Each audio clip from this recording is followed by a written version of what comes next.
Qardaşım, yadındadırmı? Vaxt var idi, 5-6 il bundan qabaq ağrı acı içində bariqanı gözləyirdik, narkotik istifadə eləmək üçün. Amma bugünkü günü Allaha həmd olsun ki, yaxşı ki bizə reabilitasiya mərkəzini göstərdi, bu yolu, bu çıxış yolunu.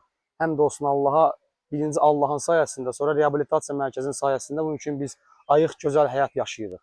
Şükür Allaha qardaşım. Mənim o momentlər yadıma düşür ki, vaxt var idi mən istifadədə buradan ağırdan, acıdan çıxmaq üçün Gürcüstana qaçırdım. Gedirdim Gürcüstanda, inan Allaha ki, o qədər içki qəbul eləyirdim ki, içkidən doyurdum, bezirdim. İçkinin zapoyuna düşürdüm, belə deyim. Təzədən qayıdıb gəlirdim Bakıya.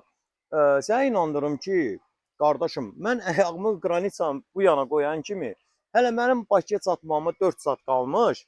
Mən zəng eləyirdim ki, 4 saat qabağa ki, mənim narkotikim Bakıya çatan kimi hazır olsun. Psixoloji avtomatda təsir edir, qaqa.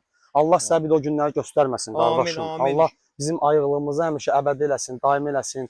Buradan da Gürcüstandakı elimiz, obamız Borçalı mahalına demək istəyirik ki, biz yəni bilirik ki, əlaqəmiz var orayla.